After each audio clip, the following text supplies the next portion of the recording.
Shooters Connection offers products for competition shooters by competition shooters. With over 80 years of combined competition shooting experience, Shooters Connection is staffed by master and grandmaster shooters who live the shooting sports every day. We offer same-day shipping. Shooters Connection also sponsors over 100 of your matches every single year. So when it comes to finding everything you need to compete as a beginner or a seasoned grandmaster, Shooters Connection is the only name you need to know. Online at shootersconnectionstore.com. Welcome back. This is the Hit Factor. We have myself, Jeremy, the one, Mr. Tater Tot, Potato, Saul, whatever you want to call him, fake Jeremy, real Jeremy, something like that. And we do have Mr. Jeff Cawthon in the audience. He is in the middle of nowhere, Oklahoma, and he doesn't have internet. So I don't know if his gerbils are just not running fast enough on their little hamster wheels or whatever they got going on to get that internet going, but he may respond and he may just be listening tonight. He needs to get some of those good Texas gerbils. It's the Oklahoma gerbils letting him down. That's right. Yeah, our gerbils keep going. They don't get tired. They don't quit. Like they're solid. So yeah, he needs to get some real legit gerbils going. So we're recording this. Open Nationals has actually just started, and yes, it's going to be Open Nationals. The other guns that are there just don't count. So hopefully this will come out during that. We will have our Open Nationals predictions. I just got back this week from shooting Utah State match, which was an interesting experience and good experience for sure. So that was fun. And so Utah State for me. So what I did, I drove up to Colorado. It's like a 14-hour drive to Salt Lake City, but I drove up to Colorado, stayed at my buddy Bob's house. We got a practice session in, which was actually really interesting because he's shooting open, and I was shooting single stack major. His kind of range setup. We were in a hurry. He had just a ton of targets, kind of all within like 10 yards or so, and so we partialed up. I don't know, about a third of the targets. The other ones were open, and then it was just kind of let it rip. And it was actually a really fun practice session because I didn't care if I missed stuff because I had misses on even like close open targets. I had misses, but I was just trying to keep up with the open shooter. And I mean, there's reloads and stuff like that. Sometimes that's hard, but that was actually a lot of fun. And it was actually I think it was actually pretty beneficial for me. So did that cue up like raging on stages, like trying to race an open shooter like the day before the match? Yeah, a little bit. I mean, like it was partly just that shooting with zero cares or zero thoughts of messing up. Like there was no it's like getting rid of the safety parachute, right? Like it's just full out going. If you connect, you connect. If not, you don't. And kind of no big deal. And so that was cool. And yeah, those who have been listening, I've kind of decided that I'm just kind of done with this, trying to be mild-mannered on the practice range or at the match or whatever. And I'm just going to kind of, if I get mad, I get mad. And we'll kind of try to use that. And that was really kind of my philosophy going into this match. And I found it effective. Like I shot well at the match, which was actually kind of cool. There were some, I mean, it wasn't a perfect match, but like as far as like area 3, a few weeks ago, I shot and was like one of the most inaccurate shooters at the match. I had 19 deltas. I mean, just shooting minor. I had an extraordinary amount of deltas and points down. I don't remember what my percentage of hit points were, but it was quite low. It's like 83 or 84%. Yeah, like something like atrocious. And then like fast forward to this match, and if anything, I was probably shooting more aggressively, but I was, other than like 2 open guys, I was the most accurate guy at the match. Of at least looking at like the tops of the divisions. I didn't look. There's always like a B class guy that's just like really really accurate. I didn't like look at that, but looking at the other pistol shooters stuff, like I shot 93. I think it was 93% of the points, and Shooting only a major 5 gun, deltas. too. Yeah, shooting a major gun. So that was actually really cool. The other big takeaway from that is that because I've kind of just been raging in practice, I don't like to use the word raging, but kind of, tons of mistakes, like practice, like just tons of mistakes all the time. And, the practice session right before it, I was shooting with Bob, him shooting open, me just absolutely going ham on it. And I've always been reticent of that or scared of that, like in the past. Like I don't want to be practicing mistakes and stuff, but that was absolutely not an issue for the match at all. Like there was no like, hey, I need to have like a week of where I'm just super consistent for the whole week and don't make any mistakes at all for the whole week leading up to a big match, so that know that I can shoot consistently. For some people, I think the idea of I'm going to minimize mistakes and I'm going to focus just on execution and I'm going to shoot really clean. For me, at least, that just builds and builds and builds pressure. And then, in a sense, I'm paralyzing myself before I even get to the match because I've just spent like days trying not to make mistakes. Yeah, that doesn't make any sense to me. I like the idea of if whatever I'm doing in practice is beneficial, like if it's working for me, I'm just going to do that right until the match. I'm not going to have some special pre-match practice. And if what I'm doing isn't beneficial, I should probably change it. Yeah. Yeah, I wholly agree. And that was, I mean, it's a state match. It's not a national. So you tend to look, we just put more emphasis on the bigger match, but there was no thought of, hey, I need to try to make sure that I'm really prepared for this match. It was more just, I'm just going to keep with my progression right now after Area 3 and trying to get where we're shooting a little better than we did at Area 3. And my progression is what it is. And we'll just go shoot a match in the middle of that progression. And that's all we were worried about. So that was really cool. That was good. I did try to kind of,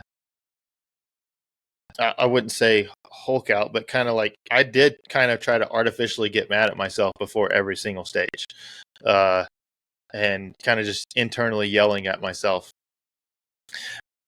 I think it's not like being a jerk to yourself, but like amping yourself up.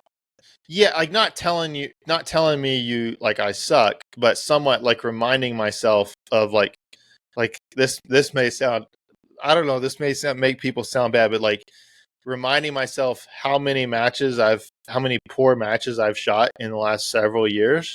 And do I want to just keep shooting scared and just having crappy match performances?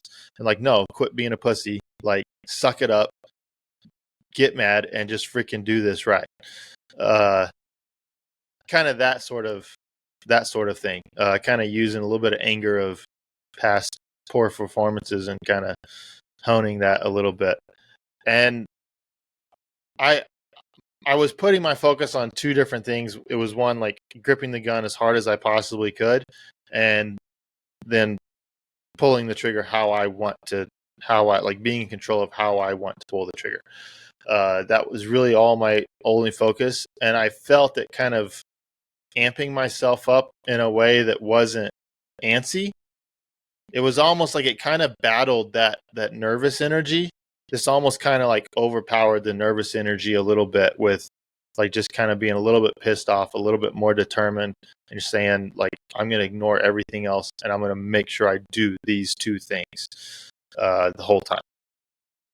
And I mean, sort of, you can't be angry and something else, right? Right. So you can't be angry and afraid.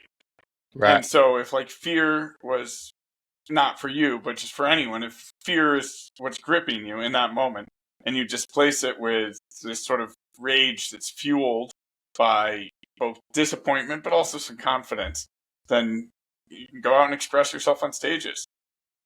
Yeah.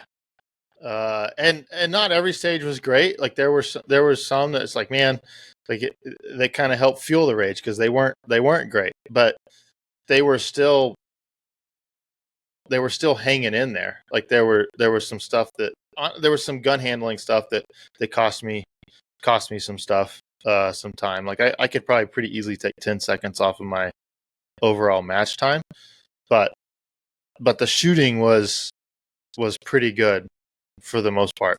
So that's from the outside in the scores. It looked really good. Yeah, that's exciting. And you were hanging there with all the iron-sighted shooters across divisions. Yeah, it was really just limited, but at that particular match. Right. Yeah, it was limited. It was all there was. So yeah, I was hoping to be a spot or two higher in the limited part of it, but I kind of had a couple boo-boos my last couple stages that kind of took me out of it. Is this 15 stages, 2-day format?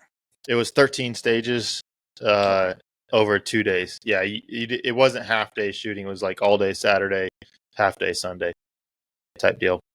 Because your first stage, you mentioned this in the Discord, but your first stage, day 2, you just walked out there and demolished it. Yeah, so first stage, day 2 was really interesting. The shooting was fairly simple, except for there were two swingers that you shot it up close, but you only had like a quarter exposure. So you had barrels on the bottom and the barrels at the side, and so they were going quick, but they were probably at like 7 yards. So it was a simple deal that just it's just one shot per pass, and you just kind of basically you see brown and break the shot, and you'll have a hit. It's not a whole lot of aiming that goes on, but if you see brown behind your sight, you'll get it. And so, and it had uprange movement, and yeah, I was just full send on that sucker, and yeah, luckily the shooting was close and simple. There wasn't a lot of aiming that had to happen on that particular stage. So yeah, it turned out being a really solid stage, which was cool. That was kind of one of the few stages where I wasn't, as an 8-round gun, I could just make it make sense. I wasn't trying to have to pick up targets from odd places to make the 8 rounds make sense.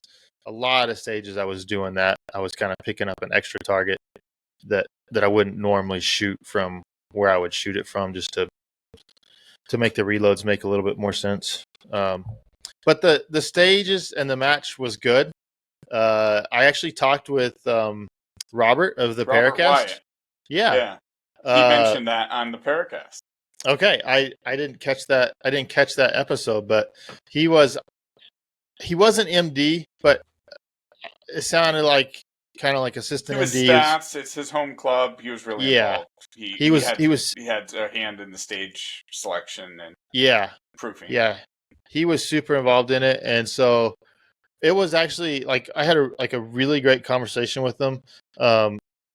Honestly, the matches and the stages overall were good and they were solid. Like there was a little bit of hose go fast, but there were still quite a few partials and targets that were out there. There were lots of movers.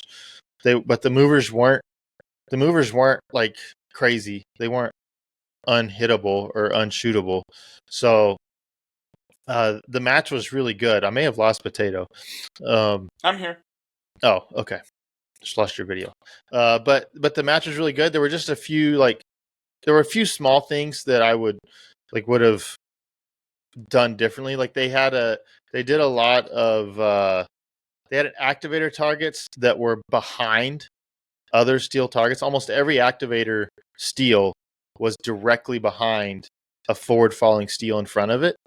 And so you were constantly trying to find a way to get one of those out of the way by shooting it way far away. But then oftentimes, like, you ended up oftentimes really not being able to time the movers. It was more of you shot the activator and then moved somewhere and shot the mover from there. There was one really interesting stage that I shot it the most efficient way that you could shoot it. But I activated, there were 2 swingers, I activated them from one position. I had a reload and a move to the next position, and where both two swingers were at. And I ended up, like, the timing was such that I ended up sitting there waiting. And so I waited, for each swinger and got fine hits and finished the stage. I didn't really have any big hiccups. Somebody else shot it, and they shot it a less efficient way, but they came to the swinger last.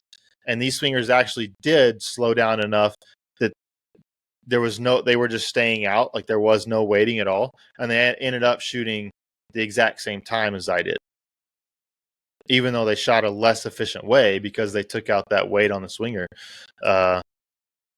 So that was a deal where I think there was some places where maybe letting the movers be timed better by the better shooters could have been I think that was something that I would have looked to have different. But what was really cool about Robert is there were several other things that I just kind of really small stuff that I mentioned, and he was actually like sitting down taking notes on his phone of all these things because he generally just wanted to make the match better. Whereas a lot of times, like, if I give criticism like that, it gets taken personally, like very personally, and like they just get mad and want to bow up. And it's like, man, like, I'm sitting there, like, with Utah in mind, like, the stages were good, like the match was good. I think there were just some places where, like, maybe it could have been a little bit better. Robert, if you're listening to this, I didn't tell you this, but 3 unloaded starts. I don't want 3 unloaded starts. I don't want to be stowing mags on the clock. We got to cut that crap out. I mean, that's my opinion, but yeah. So the stages were good. The only thing I really wish the stages had a little bit more of is a little bit more distant open targets. There were only like a couple like open targets that probably pushed past 15 yards, and there were some places where they could have pushed some out there. I think there could have just been a few more of those where it's not really a danger target, but it's how fast you shoot it can get penalized by your points down a lot. And so I would have liked to have seen a little bit more of that. I mean, I love distant targets for that, like distant opened. You put a 25, and 25 is a good distance, right? A 25-yard open, the top of your field can shoot that really quickly and only drop a Charlie. Yeah. And in the middle of your field, shoots it a little bit slower, and it's 2 Charlies, and then it goes down from there. And then your guys who spend a lot of time to shoot Charlie Delta on it. But nobody's throwing away points. They're just not accumulating them quickly. Right. Yep. Yeah, so that kind of really like 15 to 25 yard range. I don't want a whole match of that, but having that in there, I think is really good. So I think they could have put just a few more of those in there, and it would have made it a lot better match from that standpoint. But yeah, it was a great match. I had a really interesting time right before the match because, like I said, I went to Bob's house and we shot the night before. Then he and Billy, they worked that morning, so I was just chilling at his house. I was late getting stuff done, so I actually just had like match ammo just loose in a big box, and I was just gonna case gauge that morning because I knew we weren't gonna leave till later. And so I don't know, it's like 10 o'clock, 10:30. I've eaten breakfast. I've been like for a run that morning. PR in a 10K, by the way, which was cool. Unexpectedly. I was just kind of chilling with the dogs, helping them water some trees. Like, I guess I better go case gauge some ammo. So I go out to the car and look in the back seat. Oh, maybe I put my ammo in the back of the car. Look in the back of the car. Hopefully I put it in my range bag. Go back inside, look in my range bag. Nope. Go back out of the car. Surely I didn't. I left all my match ammo in Texas. So luckily I'm at Bob Crow's house and he has a 1050 set up for 40, and he came home and we actually ended up roll sizing some brass, and we chronoed out of his front door, and he had some Haps, which is the most expensive ammo I've ever shot, like at a match, because he had some Hornady Haps and Winchester primers, American Select powder, like all the good stuff. And we chronoed it, and it worked. And so then I case gauged it and shot the match with ammo that I had only ever shot through chrono. I guess it shot well enough to shoot well, but that was interesting. That's pretty good. If you're gonna forget your ammo, somebody who has a 1050 setup and a bunch of fancy Hornady action pistol, that's a good place to forget it. Yeah, it was the absolute perfect place to forget that. I don't think I've ever done that before, but 9mm, you could go scrounge up. So like Salt Lake City, there's a bunch of Sportsman's Warehouse shields and stuff like that. You could probably scrounge up some 9mm to get through a match. 40, I don't think there was two people that two people have shot entire area matches with my spare ammo. There you go. Right. I mean, that's how 9mm works, right? It all works. Yeah. 40 doesn't quite work that same way. So I was very appreciative and thankful that we had the ability to load ammo, and I had zero questions of like the quality of the ammo, because Bob is super anal about everything, in particular about everything.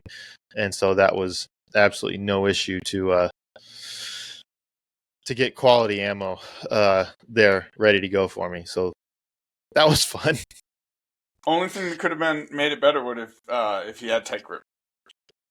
If I'd had tight grip, yeah. Yeah. You had to deal with the American Select. Yeah, that premium shotgun powder is tough stuff to deal with. I was a little hot. I was like 176 power factor, so I gave him a little bit of crap. Like you could have made it a little bit closer to like 170. But I don't out of my new to me, but not to the world, major single stack gun, I don't think I've shot anything under 180 yet.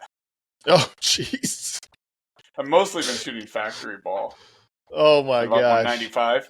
Oh, I hope you've got it sprung fairly well. I've got a 15-pounder in there. A 15-pound recoil spring? Yeah. What's your mainspring? 19. Okay. I might up it for ball. Really? Yeah. Let's slow that slide down a bit. I don't know how much of that you got to shoot. I mean, if it's I'm a little. I've shot a little bit of it. I had a few thousand. I have less now. Okay. I mean, you're probably not running like 10,000 of it, so probably spring won't be too big a deal. But yeah, that's hot when you start pushing that. So you think a 23? You think a 23-pound spring slow down the slide a little bit more? I mean, at least like a 21 would probably be a good idea. I'm gonna switch though to my match ammo, which will be closer to 175 in a couple weeks here. So yeah, so that then you're fine. Be fine with that. And then 19. 15 and 17 or 15 and 19 should be fine, right? Yeah, that'll be no problem. Actually, I run probably like I don't even know what my major guns are. Honestly, I should know. Probably like a 4. I think I'm running 14 in my single stack major guns. I don't super light spring them, so 15 is fine.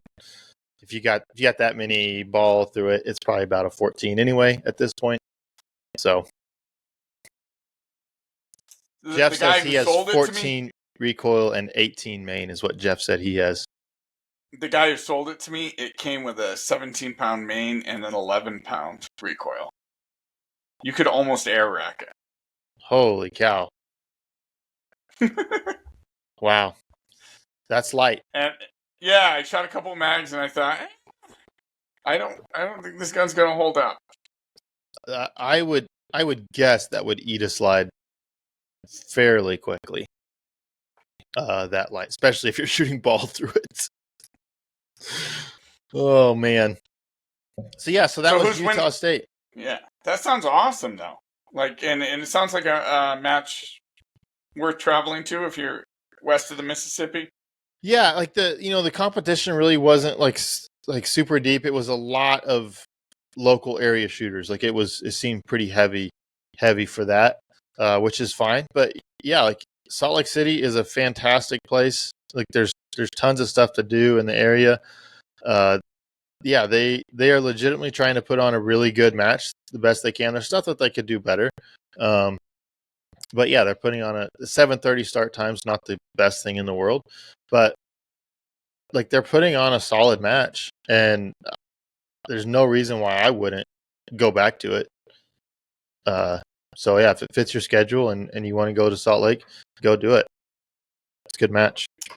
So before you tell us who's going to win Open, I feel like I have to do Jeff's corporate duty and acknowledge his Patreon shout out from John Hedlund Shooting, which is who wanted to shout out the Glacier Practical Shooters who are hosting the Vantage Research Treasure State Championship 31st of September through the 1st of October in Big Fork, Montana.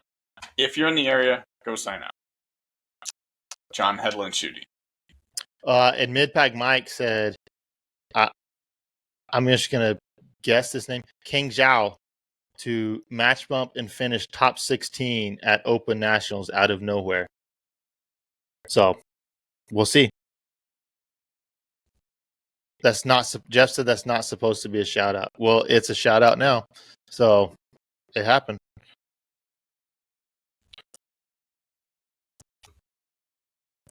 Oh, he specifically said don't shut that out. It's fine. He'll be all right. I felt like it needed to be made public. Mike will be all right. He's got other stuff to distribute. He can't send text messages. So thank you for the vote. Jeff's saying I'm doing great. So thank you for that vote of confidence, Jeff. Also, this episode is, as always, sponsored by Shooters Connection. We greatly appreciate them sponsoring it. They sponsor matches all over the place all year.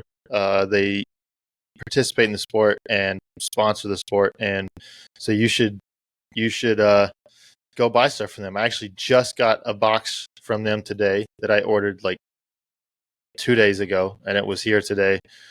They got a bunch of those DAA dry fire mags, so because I wanted to be able to drop mags on concrete in my shop, and I don't like doing that with my regular mags because it just beats the crap out of them.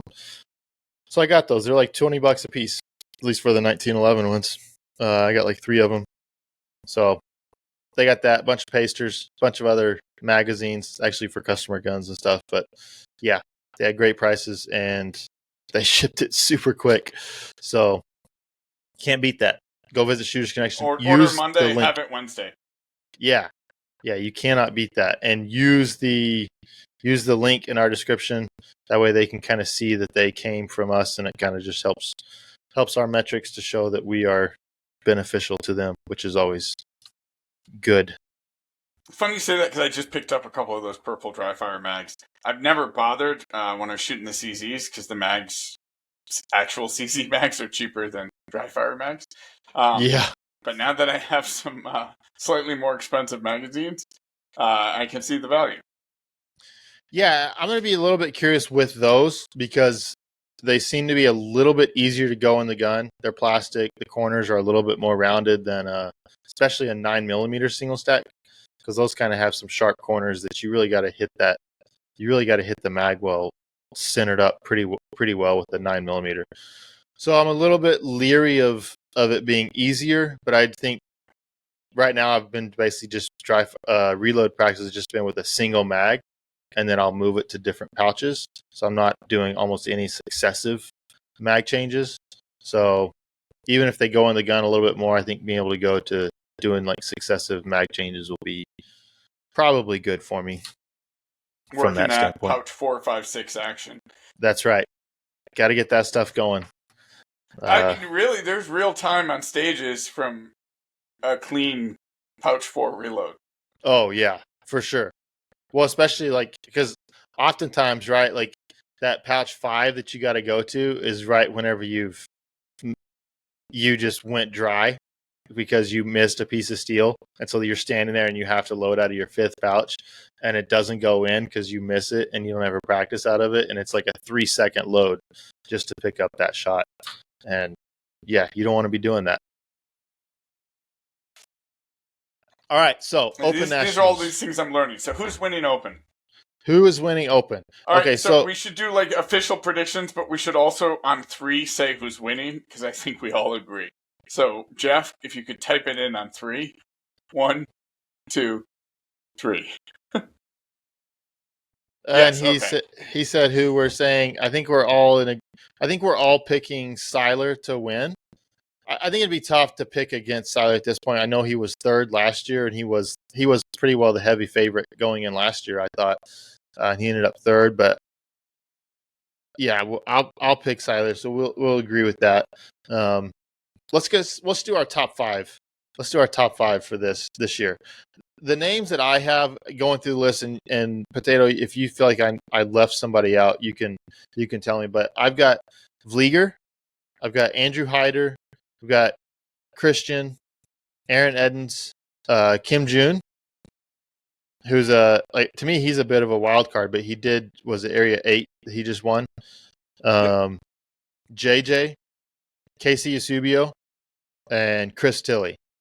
Those are the 8 names that I kind of have as far as who I kind of think are the headliners, ones that I expect to be in that top 5. So there could be some names out there that I missed in just scrolling through the whole names, but that was who I found. I mean, Brian Jones could be there. Okay. Yep. If we're talking top 5, I mean, yep. Historically, that's someone who I would add to that list. Otherwise, it seems pretty complete to me. What do you think, Jeff? You'll just have to imagine what Jeff thinks, or we can just tell you what we think Jeff would think. Yeah, if he responds, then we'll get that. He's not responding. There could be some wild cards this year. I don't really see it, just based on the other matches we've seen this year. There's not really anyone winning big matches in Open whose names we didn't just mention. Right. Yeah, and there's almost always somebody that kind of sneaks in the at least top 10 that we don't expect. But yeah, so for me, like those are the names that I'm getting my top 5 out of, and honestly, I haven't put together my whole list, so I'm doing that now.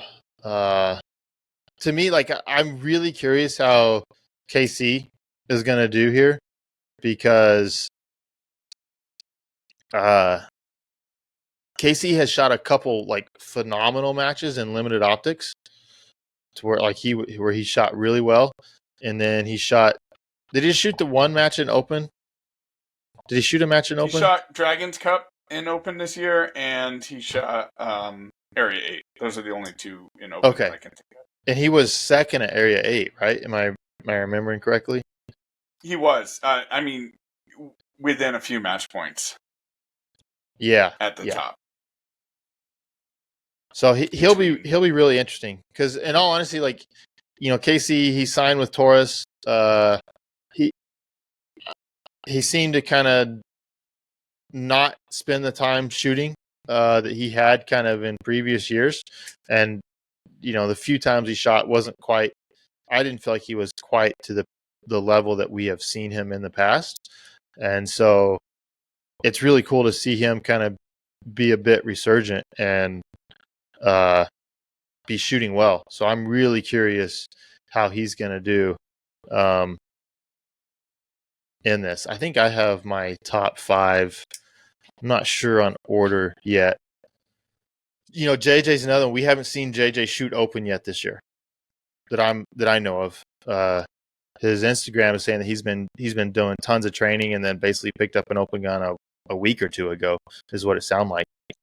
So he shot Open at the very beginning of the year in IPSC and the Pan American Extreme, and won that, just ahead of Chris Tilley. Okay. So, but JJ's always, like, he is a really fierce competitor, and so, like, I do expect him to Nationals. It's a different flavor. Usually, it's a different flavor of match. Nationals is back in Talladega for Open this year. So that'll be pretty interesting. Let's go. Let's go 5 through 1. We already know 1. That's already established for us. Actually, the order that I just wrote them down is good. Edens won last year, and Edens has won a ton of matches this year, but this is a little bit dangerous to do. Eden's the matches that he's won, you kind of look at some of the other divisions, and the gap is not quite what I would kind of expect from a CO gun to open gun. And then Area 8, he was quite a bit off the pace of Kim Jun there at Area 8. So, you know, I think he's going to be a great competitor, but it'll be really interesting to see how he does at Nationals. So, you got your top 5, Potato? I don't, but I can. I can make up on the spot at 5-ish. And I'm actually going to give Edens the 5th spot. I'm going to call Edens for 5th. Okay. Jeff, are you recording all this? Well, he'll listen back to it and write it down for us. Yeah. I actually agree with that. I have Edens also in 5th place. I feel like that's a slight, but at the same time it's really not, because 5th place at Open Nationals is awesome. Even though he may not agree with that. Jeff thinks KC Subio is going to be 5th this year. All right. 4th, I have John Vlieger. I just don't. June Kim. Sorry, go ahead. You said why Vlieger? Sorry, wait, who has I'm getting confused. I think Billy McScrublord's in the chat. He's confused me. He picked John Hedlund for 5th. John Hedlund to be 5th place. That would be a fantastic finish. I don't even know if John Hedlund has an open gun currently right now. I think he sold it. So Vlieger, I mean, 4th place for the match, and he's not registered for the match, so that'd be a tough pick. Vlieger, I mean, it's Nationals. He's going to shoot well. He's going to place well. I could see him, honestly, I could see him winning. That wouldn't be a huge shocker. It'd be a bit of a shocker to beat Christian, but it wouldn't be a huge shocker to see him win Nationals and Open. I think Open is more his home division, but I'm just picking him at 4th. I don't have a great reason for why. But who'd you pick, Potato, for 4? I'm changing it. So Jeff picked JJ. Jeff picked JJ. Yep. Right, and I could see that. I mean, I don't know. I mean, it's really hard. I think it's Siler's to lose, and then where everybody else falls will be hard. But I'm going to say for 4th, I'm going to say Brian Jones has a big match and finishes a couple places higher. Okay. Yeah, if I remember correctly, he didn't have the greatest CO Nationals. It was a bit of a step back from what he did the previous year at CO Nats. It was, but the previous year at CO Nats was his second match at CO ever, and he was just incredibly consistent. And I think he finished on 93 or 94% in a pretty similar field. Yeah. I mean, Jones is a good pick. He's not one that I have in my top 5. So,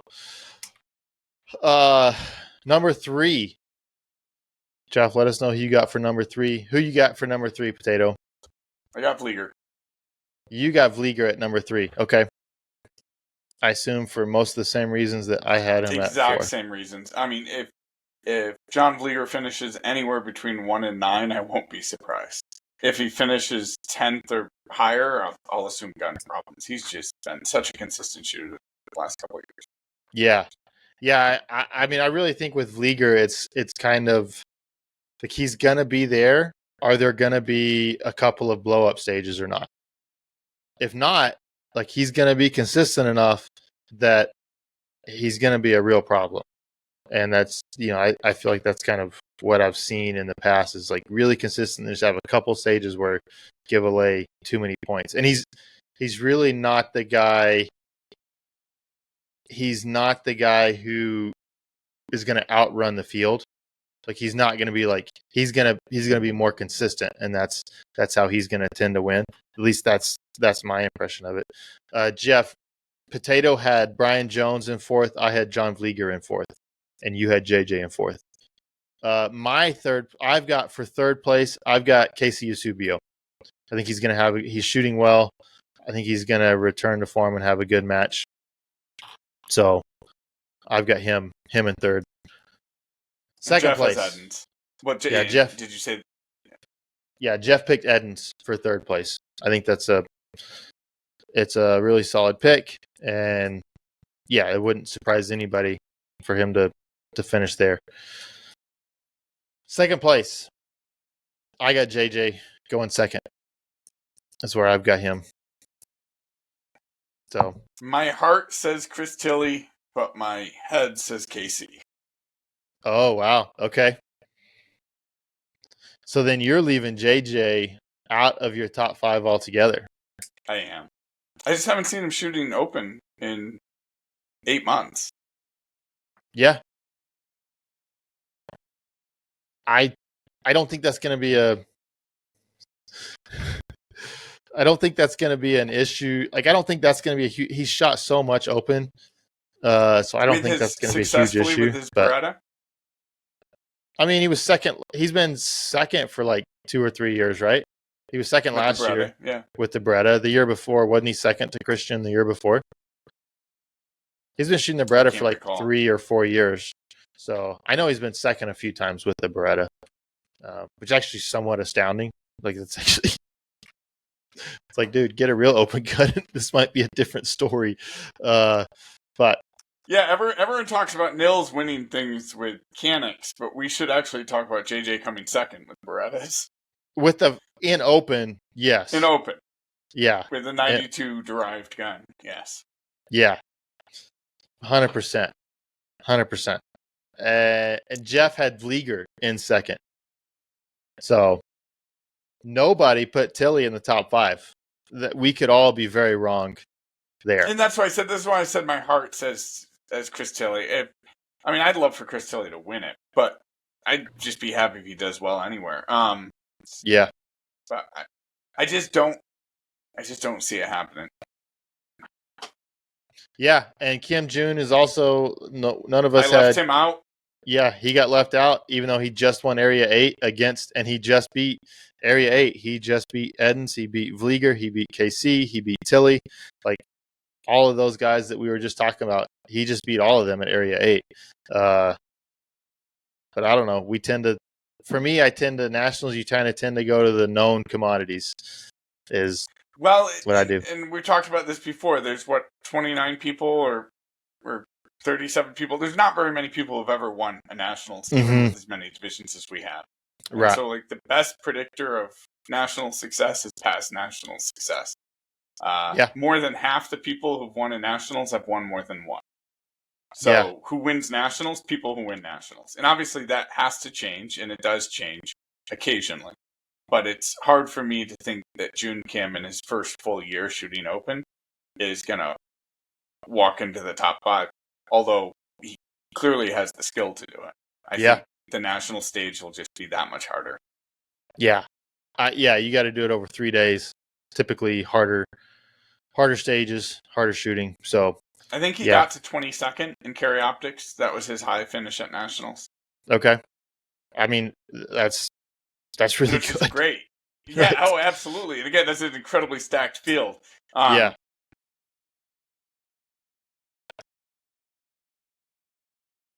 Okay, so there's, without talking about the other guns that they're using at this match, Are they using other guns? I mean, not. Oh, it's limited optics at this match too. Maybe they've included LO there. There's other guns, but they're not really real competitors, so we don't talk about those. But there's interesting, because there's somebody that is shooting a PCC. There, I said it. That's not shooting an open, and that's Nils. He's shooting PCC. He's not shooting open. Obviously, Canic doesn't make a open gun. That'll make a PCC either. So like it is a little bit interesting. So then when we start thinking, we're gonna have a power rankings that comes out after this. Is that a factor? of if Christian go ahead and win. If Christian wins, he's currently at the number one spot. If he wins nationals, you kind of got to leave him at the number one spot. But there's, how would Nils have done in Open? How do we think he would have done in Open? I don't know. I think it's a little bit fascinating discussion there. Jeff says automatic drop for Nils just because he's shooting he PCC. Well in PCC. So I think Nils would do very well in Open now, based on what he has said about his own shooting. It took him a lot longer to adjust to a dot than he initially expected, and so according to him, he shot for a year and a half, really using it like a front sight and really trying to control what the dot was doing instead of just looking at the world and painting it with the dot. Yeah. Obviously, he figured that out a couple years ago. And there's a lot of evidence he figured that out. So I think he would slide into an open gun very, very easily. Yeah. It would. I mean, just from a spectator standpoint, I can understand why he wouldn't shoot open for very, very legitimate reasons. But from a spectator standpoint, I would have just been curious where it would have played out with him in open gun. And maybe it would have been like not super competitive to win, but I don't know. I think he would have hurt some feelings, and I think some people who think of open as their terrain and their turf would have felt threatened. Yeah, I think so too. I think so too. Yeah. I think he's got the shooting fundamentals, he's got the long legs, and he can use a dot well. So, plus he'd get to shoot a very familiar gun. Somebody could build him a top end that's on one of his guns. Yeah. They've got open guns they can shoot, because he shot open a long time ago in Florida at nationals. So he has shot it before in the past. But so just to review our picks, Potato had in first place, first through fifth, he had Seiler, Casey Eusebio, John Vlieger, Brian Jones, Aaron Edens. Jeff had Christian Seiler, John Vlieger, Aaron Edens, JJ, Casey Eusebio. I had Seiler, JJ, Casey, Vlieger, and Aaron Edens as my top five. So that'll be interesting to play out. Be watching scores, following that along. That'll be happening when this comes out. And so yeah, you think Nils can get second in PCC? I mean, without talking about PCC, yes, I think Max will win. But Nils has quite a bit of experience in multi-gun with a rifle. So, I mean, it'll be interesting. Max has dominated the PCC so much that I don't know if other people are actually trying. 2 years ago, he was on track to not win, and the person who was on track to win DQ'd relatively late in the match. Okay. It wasn't Freilich. What was it? Freilich? Oh, okay. In 2021, Freilich was leading the match by like a real margin. Oh, okay. Late on day two. I don't watch PCC close enough to know that stuff, but I only know that one factoid. Yeah, and I feel like actually I just don't see a lot of. I mean, I see PCC shooters, but I just don't see as much PCC as it was 3-4 years ago. I think the wave passed. Certainly for us locally, and if I look at area matches, there are some people who are dedicated PCC shooters, but they're kind of the same people. I don't see a lot of up-and-comers versus you look at something like Carry Optics or Open, and there's always some new shooter. In this last couple of years in Limited, there's sort of new shooters. But other than Grant Kunkel, can somebody name like a young, hot PCC shooter? Not that I know of. Even people who care, I don't know if they can. Yeah. PCC was 5 years ago, PCC was the easy button, right? Like it's a rifle. Like hitting pistol targets is not hard. There's zero recoil, so you just go as fast as you want, as long as you can handle a rifle. So it kind of was the easy button. And now like LO and CO are kind of the easy button that people are hitting now. Absolutely. I'm not actually saying... I mean, like 10, 12-yard open targets with a red dot and 24 rounds. it takes the shooting out of the equation. Right. And every target is pass fail, because that's how dots work. It was a good shot or it wasn't. There's no sort of gradations, and there's no sort of confidence like it takes with how much did I see of a sight picture. Right. Was my dot on it when it lifted? Yes, it's good. Yeah. No, it's not. Yeah. And so then my last prediction is Masterclass Open. I gotta give my boy a shout out because I think he's gonna hurt feelings at Nationals. I think Bob Crow is gonna be a real pain in people's butt in Masterclass. I know he's got Range Panda. Eric Steiner.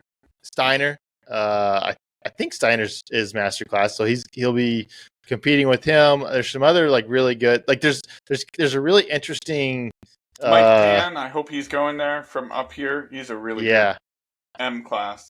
Scare quotes. Open shooter. Yep. So that's going to be really interesting to see. Bob was second at Utah State. Spencer Stein won, and Bob had he lost by 40 points. He had a couple issues on two stages. On those two stages, he gave up a total of like 55 points. And Spencer Stein's a legit, really solid open shooter, and Bob was right there with him. So I look forward to seeing how he does. This is a total M class will also have Joey Sauerland. Yeah, Joey Sauerland's there with iron sights. Yeah, that'll be pretty fascinating to see. Honestly, he might do pretty well. And then has Garen Singleton. Yeah. Seeing how Garen does, it'll be especially assuming he's shooting an open gun, will be really fascinating. So, yeah, all that stuff I'll be watching. Obviously, I have a vested interest in my buddy Bob Croft doing well, but I'm quite certain that he will, and they might need to watch out because he could sneak into the top 10. It'd be tough. Bob doesn't have the right build to be an open shooter. He's too freaking tall and lanky. And so it's been fun watching him trying to like blend all the positions that normally shooting limited. He just crashes in there with his long legs and just starts hammering on targets. And now shooting open, like he's trying to shoot stuff more coming in, coming out of, and it's really interesting to watch him trying to kind of learn that game in a very short window. So we'll see how he does. This should be good. All right, Jeff, we didn't quite make our 40-minute cutoff, but this is the shortest one we've had in quite a while. So I'm happy with that. Good. Yeah, we did great. If you guys have it off here. Yeah, if you guys have any questions or comments you want to ask us, we will try to get to it in as reasonable time frame as we can. Some of those we get to quickly, some of those we don't. But please like, comment, subscribe. If you have anything you want to tell us, just let us know. If you want to put your predictions into the comments, I would love to hear who you think is going to win, and you can tell us how wrong we are. I would love to hear that stuff too. So thank you guys for listening, and we will catch you next time.